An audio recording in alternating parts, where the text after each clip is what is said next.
Val. Mireu, anem pels últims vídeos dels exàmens de selectivitat del 2014. Ens queden dos exercicis de la sèrie 4. D'acord? Juny 2014, sèrie 4. Mireu aquest d'aquí, diu els beneficis diaris en centenars d'euros d'un taller de bicicletes són definits per la funció f de x igual a menys 20 x al quadrat més 50x menys 20, on x són els centenars de bicicletes venudes. El taller només té capacitat per fabricar 200 bicicletes al dia. Calculeu el benefici màxim diari que pot obtenir el taller. Determineu el nombre mínim de bicicletes que ha de fabricar per no tenir pèrdues. Val? Si ens estan demanant que calculem el benefici màxim que pot tenir el taller, ens estan demanant que si el benefici és això, que busquem el màxim d'aquesta funció. Per tant, què haurem de fer? Derivar, no? És a dir, és la derivada d'un polinomi. Per tant, el 2 que està a l'exponent baixa multiplicant, menys 20 per 2 és menys 40, li restem 1 a l'exponent, per tant x igual a 1, 50x, la derivada de 50, i la derivada de menys 20 és 0. Per tant, he d'igualar la derivada a 0. I quan igualo la derivada a 0, passant el 50 a l'altra banda i també el 40, em queda que el número de bicicletes que he de fabricar i que poden ser un màxim o un mínim són 5 quarts. Però atenció, perquè 5 quarts és 1,25 i cal recordar que ens estan dient que les X estan en centenars de bicicletes. Per tant, vol dir que a l'hora de la veritat, per saber el número de bicicletes que s'han de fabricar, hauré de multiplicar l'1,25%. Són centenars, entesos? És a dir, el possible màxim o mínim són 125 bicicletes al dia. Vale? Anem a mirar si és un màxim o és un mínim. Per això agafo un punt que estigui a l'esquerra de l'1,25, agafo el 0, vale? Poso aquí un 0, menys 40 per 0, 0, més 50 és més 50, la derivada és positiva, per tant aquí és creixent. Ara, agafo un punt que estigui a la dreta, el 2, i també miro el signe de la derivada.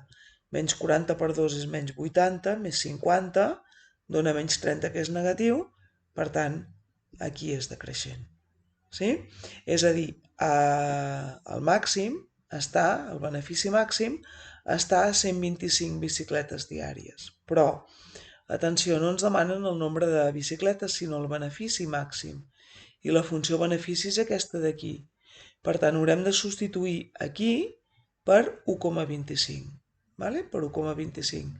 Recordem que la x, entesos, està en centenars, per tant és 1,25 centenars. Sí?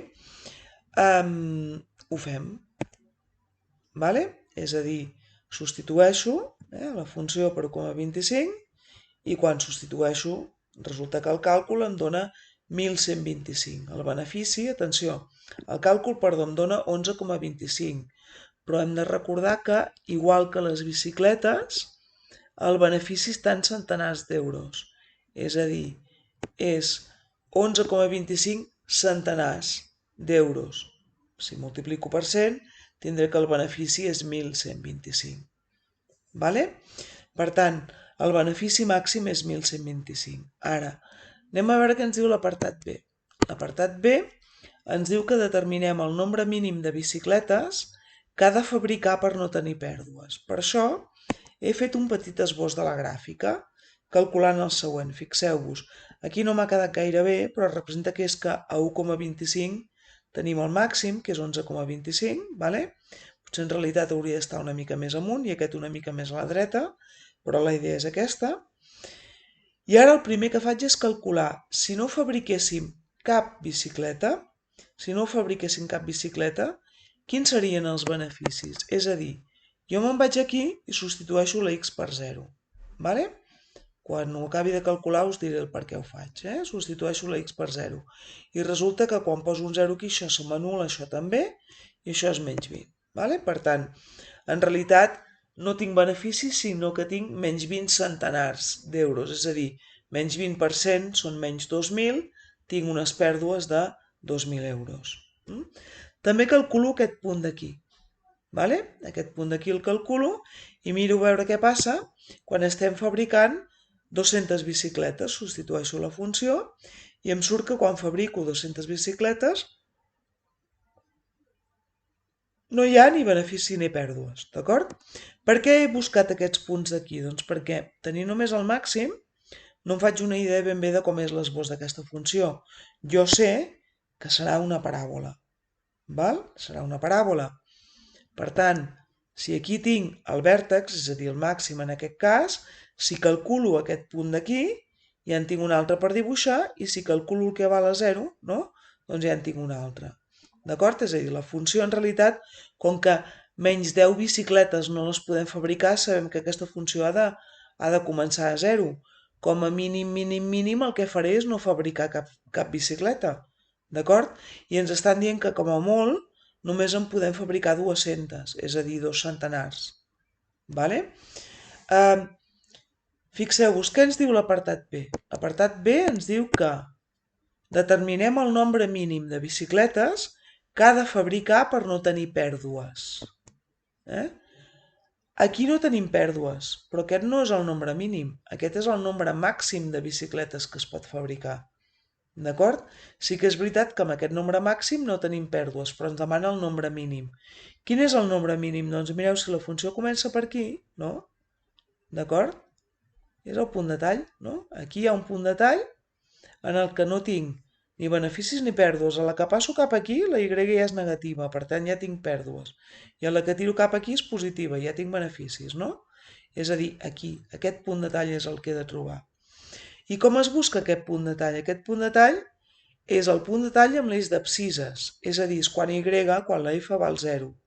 Per tant, jo me'n vaig aquí a la funció i en el lloc de la F poso un 0 i em quedarà una equació de segon grau. És a dir, me'n vaig aquí, poso un 0 i em queda aquesta equació de segon grau. Que quan la resolc, la tinc resolta aquí, fixeu-vos, em surt el 2, ja ho sabem, no? Ja sabem que 2 tinc un altre valor en què la funció val 0, i després em surt també un mig, que és més o menys aquest punt d'aquí. Vale? Però clar, són 0,5 centenars. Per tant, si multiplico per 100, són 50 bicicletes. Si fabrico un mínim de 50 bicicletes, no tindré ni beneficis ni pèrdues. D'acord? A partir de 50 bicicletes començaré a tenir beneficis. Sí? I el benefici màxim estarà a 125. A partir de 125 torno a guanyar menys bicicletes fins que arribo a torno a guanyar menys beneficis fins que arribo a 200, que ja no tinc ni benefici ni pèrdua. Què més? Aviam, el següent. L'últim ja. Diu, considereu aquesta funció d'aquí, indiqueu-ne el domini i els punts on la gràfica de la funció f talla l'eix d'abscisses. El domini d'aquesta funció, aviam, recordem, el domini d'una funció són tots els punts, tots els valors de la x en què existeix la imatge. És a dir, quan no existirà una imatge? Doncs quan tinguem tot un càlcul d'aquest estil i en algun moment no puguem fer el càlcul. Fixeu-vos que si jo substitueixo la x per un valor concret, aquest valor sempre el puc multiplicar per 2, aquest càlcul sempre el podré fer. I sempre li puc restar 5, una resta sempre es pot fer. El càlcul del numerador, sempre el puc multiplicar per 3, la x.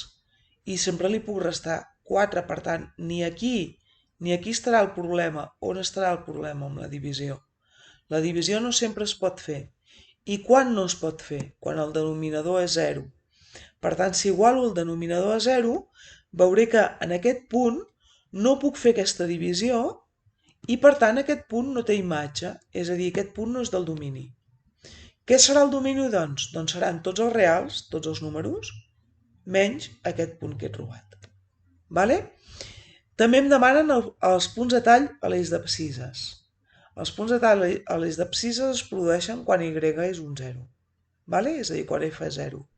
Per tant, si poso un 0 aquí, i ara passo aquest denominador multiplicant a l'altra banda, em queda el denominador multiplicat per 0, és a dir, això és 0, i per tant, igualat al numerador, no? 3x menys 4.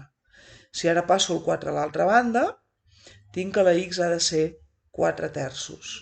És a dir, el punt de tall serà 4 terços, 0. Vale? Què em demanen ara? Les asímptotes horitzontals i les verticals. Les verticals són fàcils perquè perquè es produeixen precisament quan el denominador s'anul·la. D'acord? És a dir, per tant, tinc una asímptota vertical a x igual a 5 mitjos. Com es calculen les horitzontals? Es calculen fent el límit quan la x tendeix a més infinit i fent el límit quan la x tendeix a menys infinit. D'acord? Per tant, començo per aquest d'aquí, el de la funció, evidentment. Com es fa un límit quan la x tendeix a més infinit? Doncs recordem que quan a dalt tenim un polinomi, aquells valors que tinguin un grau més petit els hem d'eliminar. Per tant, aquí dalt em queda un 3x. I els valors també de sota que tinguin un grau més petit, si tenim un polinomi, també els hem d'eliminar. D'acord? I per tant, ara aquí, com que podem treure la x i la x, em queda que el límit és 3 mitjos. És a dir, tindré una asímptota horitzontal quan la x tendeix a més infinit a y igual a 3 mitjos, que és el que tinc apuntat aquí. Vale? Hi ha una asímptota horitzontal quan x tendeix a més infinit a y igual a 3 mitjos. Falta calcular l'altre límit, però fixeu-vos que precisament pel fet que això és una fracció algèbrica, aquí a l'hora de la veritat jo ja puc posar el límit quan la x tendeix a més i menys infinit i el puc fer a la plegada. Però com que això no sempre és així, i a vegades hi ha funcions que no són fraccions algèbriques en què això no es pot fer, doncs jo prefereixo posar-ho per separat. Vale?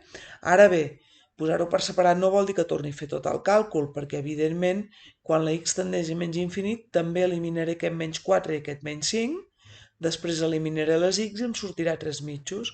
Per tant, hi ha una asímptota horitzontal quan la x tendeix a menys infinit a y igual a 3 mitjos. I ara sí que ja s'han acabat tots.